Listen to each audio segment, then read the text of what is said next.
Hello friends, I'm Dr. Kaustubh Bondre. We will be discussing today the important points in the editorials from today's newspaper, The Hindu, 8th June. Before moving forward, I would like to request you to subscribe to this channel, review, like and share this video after you have done watching it. The first editorial that we look at is about Meghalaya.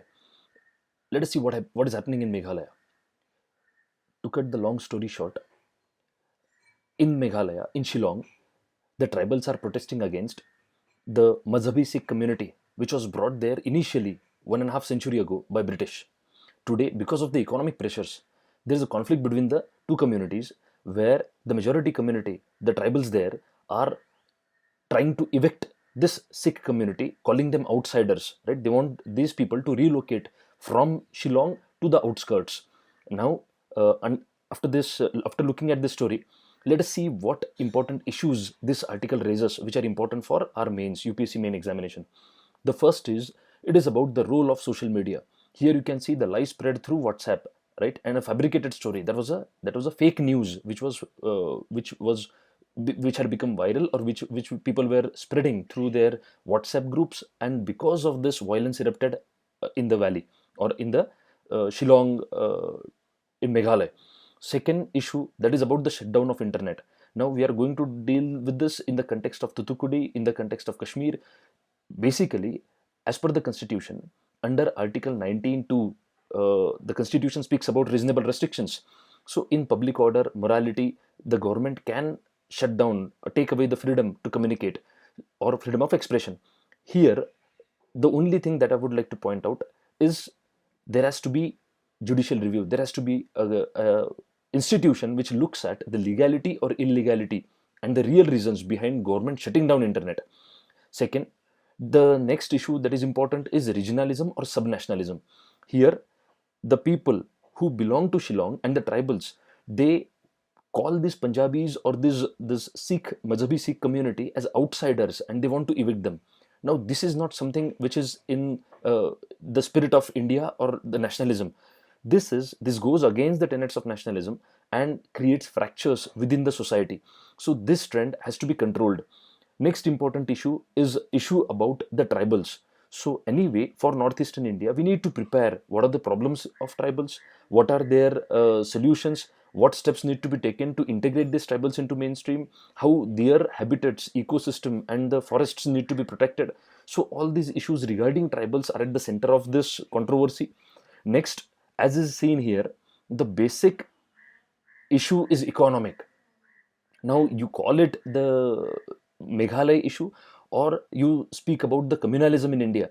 Wherever we see that the minority community somehow earns better or equal to the majority community, what happens is the majority community, if there is a pressure on economics, finances, or jobs, the majority community tends to blame the minority for all their problems, perceived problems, and then violence erupts, clashes erupt between the two communities.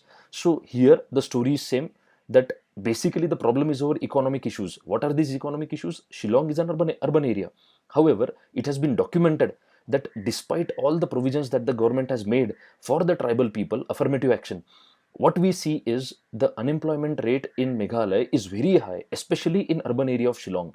So if this discontent over lack of jobs will be present, it is going to be reflected in terms of violence of this community against the perceived outsiders in that area, or who according to them do not belong to Shillong, which is not correct. The next important issue raised by this article is about the politics of social differences.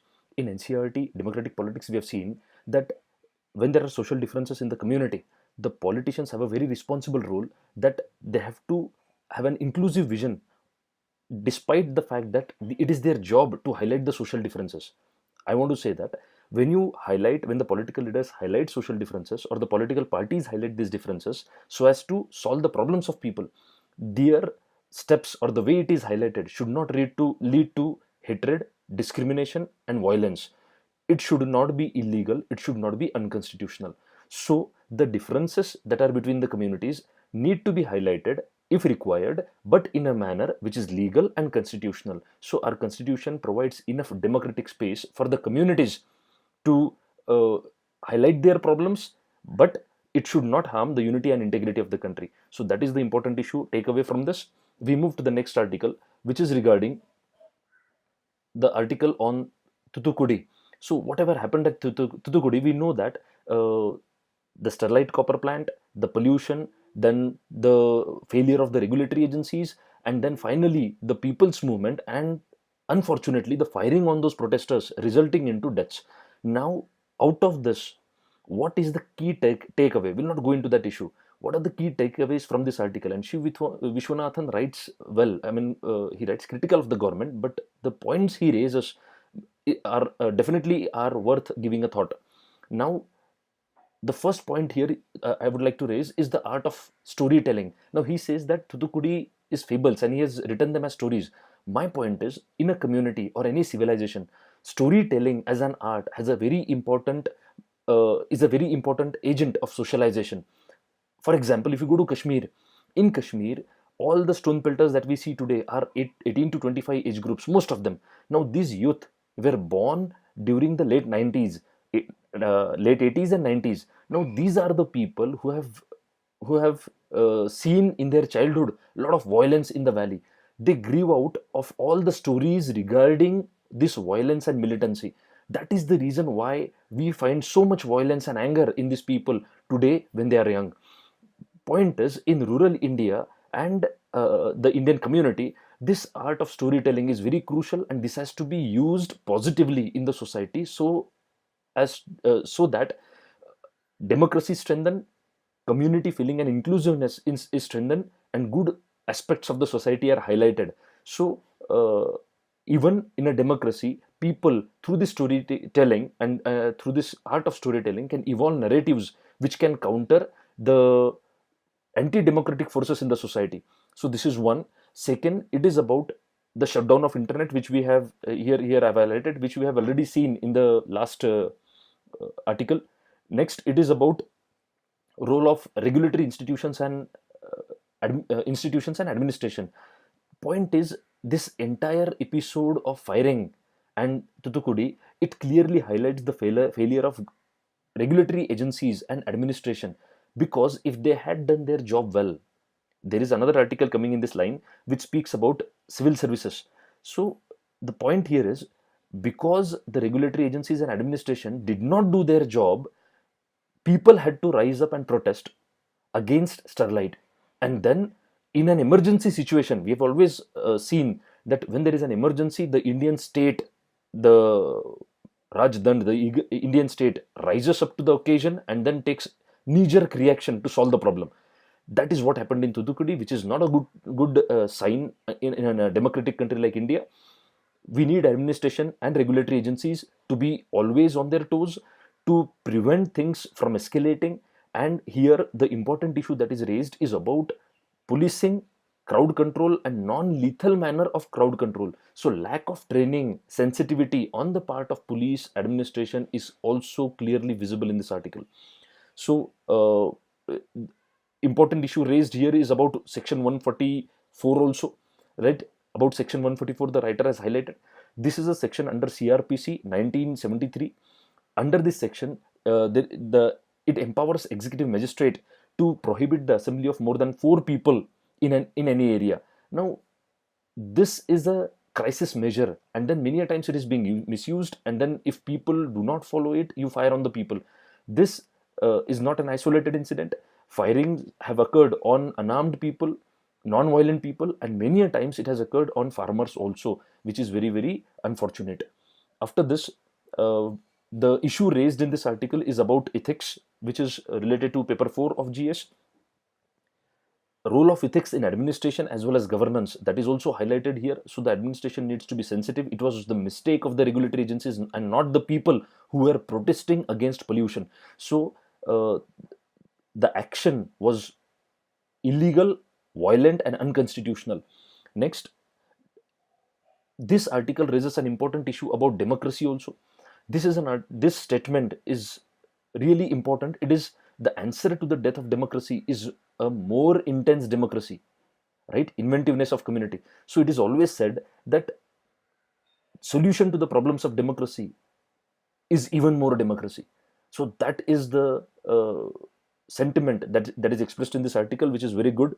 Ultimately, it is all about civil society. So this is also a part of your syllabus in mains, role of civil society in solving these problems. And ultimately, it is the basic principle and underlying constitution. It is we, the people of India. So ultimately, protection of democracy and maintaining order in the society, it is people's job to take responsibility and demand accountability from the government. And not only government, it is also about corporates. This firing on people also raises an issue about the debate between procedure established by law and due process of law. So you think over it. This is I'm giving you to a fodder for your thought. And lastly, I would highlight that now it is a high time that Indian democracy needs to move from representative to participatory. Having said this, we'll see the next article. The next article is about biodiversity. This writer Kamal Bawaji has written very nicely about how we are pressurizing the biosphere ecosystem and destroying the earth. So many takeaways are there. I'll not go specific points, rather I'll highlight important issues that will be crucial from the point of view of examination. So the first issue raised is the concept of biodiversity, concept of ecosystem. That is what we need to prepare. This is in paper 3, environment. Very recently, in one of the surveys, it was highlighted, in the recent newspapers, it was highlighted that man, if you calculate in numbers, man is a very minor component of this entire ecosystem or biosphere. Still, the disproportionate impact that we have is destroying many species and many ecosystem habitats throughout the globe. So this brings us to the concept which was recently asked in 2018 prelims. It's about the ongoing loss of life forms. So this is called the sixth mass extinction. So very important concept you need to prepare. Next keyword the writer gives us is Anthropocene era. So this entire period, geographically, this period is called Anthropocene. This means this time is marked by disproportionate impact of man on the entire biosphere or globe. Next, this article also raises the case studies mentioned. Just go through that. This article also raises important debate between the concept of protection of biodiversity through having protected areas, and on the other hand we have the rights of indigenous communities. So somehow we need to bring a balance between these two, so that in conservation of biodiversity we see the tribal communities or indigenous people not as part of problem but rather part of solution. So there are many case studies like Gir forest in Gujarat. The Maldhari community which is present there, those tribals played a very important role in preventing poaching of the lions, Gir lions, and also conservation of ecosystem there. So these people, tribals, need to be seen as part of solution rather than part of the problem. Next issue that is raised here is map India's biodiversity. So the writer says that we need to use technology, artificial intelligence, digital technology to create biodiversity register. I would like to highlight that already this has been done in village called Mendalekha. So this is just a case study. In Gadchiroli district of Maharashtra, Madia Gonds in Lekha Menda have used technology and their own traditional knowledge to bring in biodiversity, to map biodiversity and create a biodiversity register which is very exhaustive and scientific. After this, the next issue raised here is about ecosystem approach. Now we have seen everything in compartments. We look at economic growth, development in a very warped or compartmentalized manner. We have to speak about the concept of sustainable development, and through this sustainable development we have to ensure the protection of the entire biosphere, because we should understand that our own sustenance as humans depends on the diversity of the life on earth. So here also we can say that it has to be a bottom up or grassroots movement of people, civil society, to ensure that our interpretation of development is inclusive, is comprehensive, and is sustainable. The next important article that we see here is about politics. So this article per se is not important. It is about BJP meeting Shiv Sena and the regional allies. So I'll just highlight for mains what crucial issues are raised by this article and which are important from the point of view of examination. The first issue is about the role of regional parties. Anyway, it is believed that many people speak about India should have a two-party system like US, but rather when we have so much diversity in the country in terms of culture, in terms of language, in terms of geography, development. So we need different regional parties to highlight these differences, to raise the problems and aspirations of the people and give them justice on the floor of assemblies and parliament. That is the importance of regional parties in Indian democracy. So that also takes us to a point where coalition governments many a times are considered good because they give representation to regional players, which otherwise, if you have just two party system, may not be represented at all at the center. So somehow I believe that these regional parties, regional politics, and coalition, this pressure these small parties put tends to strengthen the Indian democracy. It prevents it from becoming totalitarian. The next important issue here is about democracy, Indian democracy, that even the party which is in power has equal anxiety and equal probability of losing a particular election, the next upcoming election, despite it being in power. So this equal playing field, free and fair election, and smooth transition of power between the governments is considered the major positive point of Indian democracy, which makes us and our democracy stand apart than what we see in the region. Next, it is about coalition. I've already spoken about it. It represents the spirit of accommodation in Indian democracy, coalition politics. Lastly, the article speaks about majority and minority. When you speak about this concept of majority and minority, I would like to highlight that the concepts of majority and minority in a democracy are not related to religion, are not related to culture, or are not related to any other identity. In a democracy, the concepts of majority and concepts of minority are shifting categories. What I mean to say is, in a democracy, what we say as majority and what we say as minority depends on the people who take a stand on a particular issue, objective stand on a particular issue. And for example, if we speak about reservation, there can be communities which support reservation, there will be communities or people who do not support reservation. So one may be in majority, one may be in minority. When another issue comes, which may be loan waiver, these majority and minority groups are broken, and among them again, some people may go for supporting loan waivers, some may oppose loan waivers. So in a democracy, the concepts of majority and minority are not rigid categories, rather they are very, very fluid. They should be very, very fluid, where the participation or composition of these two groups, majority and minority, goes on shifting, changing as per the issue under consideration. Now you will relate this concept, what I have explained, to the debate that goes on in our country, where any decision taken by the government is not interpreted objectively, but rather through social media. An impression is created that anyone who criticizes the government becomes anti-national, or who support the people or a particular politician are praised. So this is in long term harmful for Indian democracy. After this, we move on to the next article. This, what I've done is, this is yes, no, and complicated. So we have a series of 3 articles which speak about the present state of Indian economy. One person says it is good, another says there are concerns, and third says the third article tries to balance this out. What I've done is, I've not gone through, or rather I'll not go through each and every article separately. I've clubbed these 3 articles and prepared a narrative which I'll explain it to you now. So this is the crux of all 3 articles.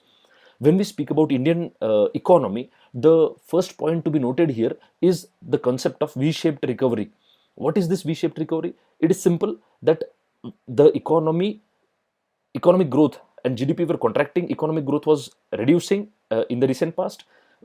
Government says it's bottomed out, so we are not going below this, and now the recovery phase has started. So the graph takes a V shape. So this is the V-shaped recovery they are speaking about.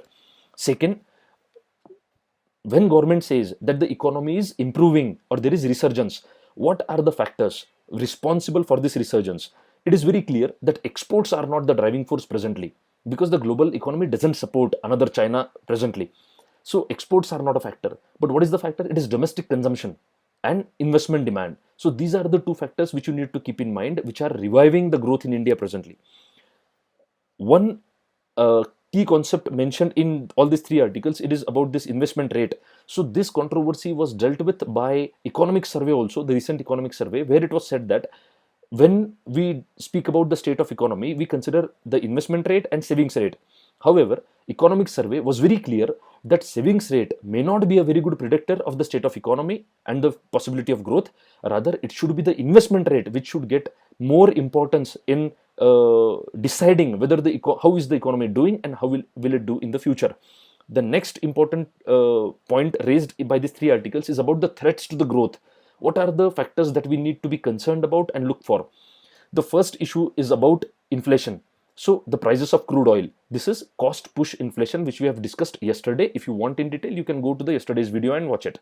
Second, the geopolitics and trade wars. So the Iran issue, North Korean issue, or the prospect of trade war between America and China. This is also a problematic issue. Here, the conflicts routinely that go to WTO may also add fuel to the fire. Third issue, it's about fiscal deficit. It has been, you are aware of this FRBM. You need to prepare this in detail. In 2018 prelims also, a question was there on FRBM. So very important point, Fiscal Responsibility and Budgetary Management Act. Recently, the government made a change in it that is given here. So you need to prepare about this FRBM, and according to it, the original act, the revenue deficit was to be 0 and fiscal deficit was to be below 3%.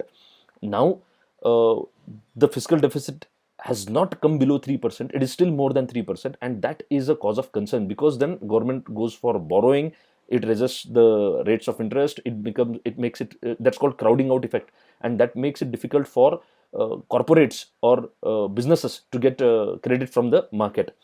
Next problem is about rural or agrarian unrest in the country. You see farmers are protesting everywhere. So this is, Jawaharlal Nehru had said on the floor of parliament that everything else can wait, but not Indian agriculture. However, unfortunately, that is the sector that has been kept waiting till now. So farmers are again back on street. You know, the farmer suicides, issue over prices and lack of markets and all these issues. So this agriculture is a painful issue presently, which can prick the India's growth story. And another threat to be we need to watch out for is the stance taken by US Fed. They are increasing the interest rates. Because of this, from all the emerging economies, the dollars are flowing out. When dollars flow out, there is an exodus of this foreign currency. What happens is dollars become costly, the rupee depreciates, it hurts the domestic growth story and makes imports even more costly, because imports are not just final products. Many imported products we process in the country and are used as raw materials in the production process. This further adds to cost push inflation in our economy. After this, one keyword to watch in this entire discussion is about twin balance sheet syndrome of Indian economy. Here, the twin balance sheet refers to the balance sheet of banks, financial institutions, and balance sheets of corporates. Both are in red. The basic issue is, when the economy was booming, the corporates borrowed a lot from the banks. Banks were also liberal in granting loans to the corporates. After 2013, the corporates sensed that whatever they borrowed and invested, the slump in the global economy and domestic economy with it has resulted into lack of profit. So because they did not get what they planned, they were not able to repay the loans. This put tremendous pressure on their own balance sheet, as well as the NPAs, non-performing assets of the banks, increased. So now the problem is limited credit availability leads to further decline in investment in the economy. This is the basic explanation of twin balance sheet. I'll explain again. It is limited credit availability in the economy that further restricts the private investment in the economy. So this is the twin balance sheet syndrome. After this, we move to the next article. The next article is about Indian civil services bureaucracy. We have discussed certain points in the initial article, which was written by Shiv Vishwanathan, about governance, failure of regulatory agencies. Here, the keywords that I'll not go into specifics. The keywords that I'll highlight is: one, performance appraisal. You know, IAS officers or any civil services in generally, they are rated by their own seniors, superiors. The ACR, that is called Annual Confidential Report, generally is not very objective, and most of the officers score well if you are in the good books of the superiors, uh, and that is not a very good criteria to actually evaluate the performance of the officer concerned. What we need is a third party, impartial, neutral appraisal, which will establish accountability from the civil servant. Second, the system of incentives and punishments that is present in our system, it is very sad state of affairs that the honest ones are punished and the people who don't work or the people who follow the politicians, do not stand by the constitution or laws, many a times get promoted. So because of this scenario, it is important to establish a system where the honest and performing people are incentivized. Then this problem will be solved. The article here is all about, it says that the bureaucracy fails when it comes to administering the mundane issues. Only the Indian bureaucracy replies to the emergency situations. This problem can be solved if you have an appraisal system which rewards the performers, protects them from political interference, undue political interference. So this is what we want to discuss, one in our system. Next is about the issue of autonomy of the civil services. Point is, you can't demand autonomy without giving accountability, or rather, I'm sorry, it's the other way around. You can't demand accountability without giving autonomy. So this, in civil services reforms, this needs to be highlighted. Thoothukudi issue we have already discussed. It was failure of governance and administration. And Thoothukudi issue also raises a very crucial point that is not specific only to Thoothukudi. It is throughout we see that there is a danger of a fatal nexus, a toxic nexus between politicians, some spineless bureaucrats, and businessmen, so corporates. So when these three come together, the proverbial Aam Aadmi suffers. Next issue that we discuss, the last issue today, it's about Ponzi schemes. I'll not go into the specifics here. It is about the banning of unregulated deposit schemes 2018 that the government has brought in. You have all this article is important because it lays tells us the provisions of all the bill that the bill is bringing. So apart from that, what is Ponzi scheme? This is a pyramidal scheme where no new product or service is offered. Rather, the earning of later investor depends on the earning of earlier investors depends on the increasing number of investor base and the later investors who come in. So their money goes to the earlier investors. Somehow, because new commodity is not produced, services are not offered, money doesn't trade, commodities don't trade, services don't trade. There is some limit that comes in the finances, and because of this, ultimately the scheme unravels or collapses. So this is Ponzi scheme. It has been banned. You see, many frauds are committed by using such pyramidal schemes, and those need to be regulated. It's a positive step that the government has taken. Be prepared with this bill for the examination. This is from my side today. Time for today's question. The question is, in the context of civil services, explain the terms autonomy and accountability. Examine the relationship between the two aforementioned terms and suggest measures which need to be implemented in Indian civil services to ensure the principle of accountability. So I request you to answer this question, practice it, send queries, comments, reviews, whatever it is in the comment section. This is all from my side. Have a very nice day. Happy studying. Thank you, students.